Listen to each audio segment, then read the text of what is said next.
13 September 2010, Eastern Afghanistan. The night was colder than it should have been. The mountains slept under a moonless sky, holding secrets older than any war men could remember. In that silence, the air felt heavy, like the night itself knew what waited in the dark. High in the mountains of eastern Afghanistan, a team of special forces operators moved slowly across broken terrain, their shapes fading into the dark as the thin air pressed against their chests. The world around them felt older than anything they had ever stood in, the mountains carved by winds that carried stories of conflicts long erased. Somewhere behind them, the helicopter that dropped them off had already slipped over the ridgeline, leaving nothing but a faint echo that dissolved into silence. Their rucks dragged heavily against their backs, 80 to 100 pounds of ammunition, radios, water, and gear that didn't bother pretending to care about comfort. When one operator's boot slid on loose gravel, it sent a crunch into the night. Instantly, the in-oar line froze as if the darkness itself had turned to listen. Every breath felt too loud. Every heartbeat seemed too slow. This was supposed to be a simple operation. Move in, gather intel, get out. But missions in places like this rarely stayed simple, and something in the valley ahead felt off in a way none of them could yet name. The silence was wrong, too thick, too sharp, too intentional. Something hidden waited somewhere inside it. Long before this night, long before deployments and ridgelines and endless miles under foreign skies, every one of these operators had learned what endurance meant. They didn't learn it in classrooms or from manuals. They learned it with a ruck strapped to their shoulders on trails that didn't care whether they were ready. They marched through forests and over hills, across rough earth that seemed engineered to expose weakness. Some men cracked early, their bodies refusing orders, their minds tried desperately to enforce. Others pushed too hard too quickly, earning injuries that stayed with them.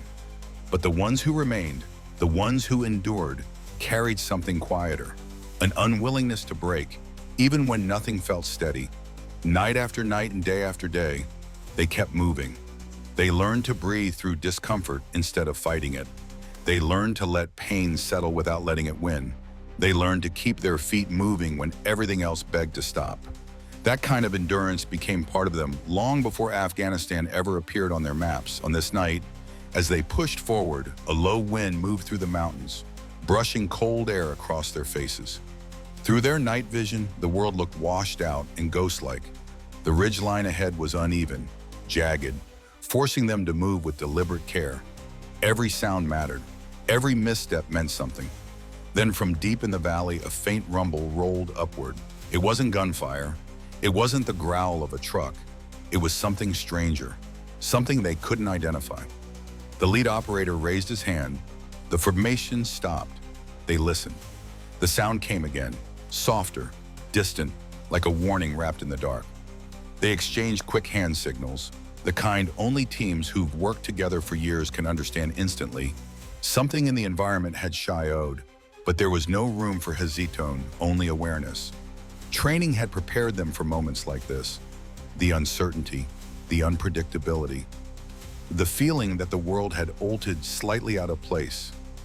For years, they'd moved through storms, dust, freezing winds, and heat that made the air itself feel hostile. They trained knowing that almost every plan would break the moment reality touched it. What held them steady was trust. Trust in the man beside them, trust in the mission, trust in instincts sharpened by repetition. They shifted west along the ridge, climbing toward higher ground that offered better cover. The climb was rough, the loose rocks sliding beneath their boots. Their rucks pressed deeper into their shoulders, but no one slowed. Endurance wasn't about speed, it was the ability to keep going when the weight, the terrain, and the cold seemed determined to stop them. When they reached the ridge, the valley opened beneath them, a wide, dark expanse that felt wrong the moment they looked at it. There were no animal sounds, no distant voices, no lantern flickers from the compound. The silence felt deliberate, almost staged. They quietly descended, spreading out as they approached the target. Moving like shadows, they breached the first doorway with practiced precision. But the deeper they went, the stranger the compound felt. It wasn't evacuated. It was abandoned. Doors left half open, food sitting uneaten, blankets tossed aside like someone had left in a hurry. The air felt thick, as if everything inside had been frozen mid-moment. Something had happened here, something urgent. And whatever it wasn't here anymore. A faint radio crackle flickered through the dark, a sound like a breath, and then it vanished. Every operator froze, listening, but nothing came over. Silence swallowed it whole. The mission shioed instantly. Their extra coon point moved. The distance back doubled.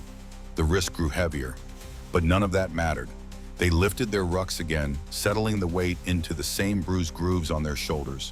Their bodies complained, but their minds didn't. They stepped back into the mountains, the night pressing around them as they navigated the broken terrain. They crossed miles of darkness without pausing, absorbing cold, weight, and uncertainty in the same steady rhythm that had carried them through countless missions. Endurance wasn't the burning in their muscles or the ache in their lungs. It was staying focused. When clarity vanished and the world shrank to a path barely wide enough for a single boot.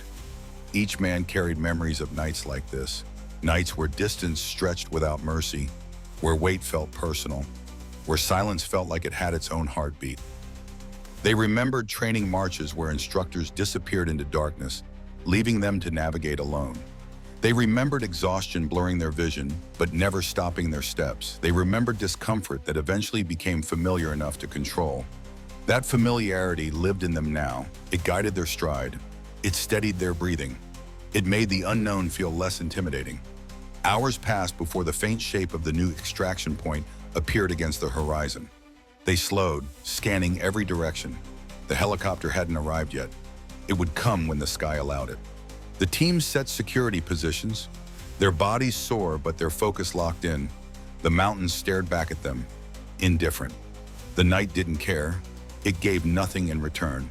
They waited, not with anxiety or impatience, but with the same steady endurance that had shaped them long before this mission existed.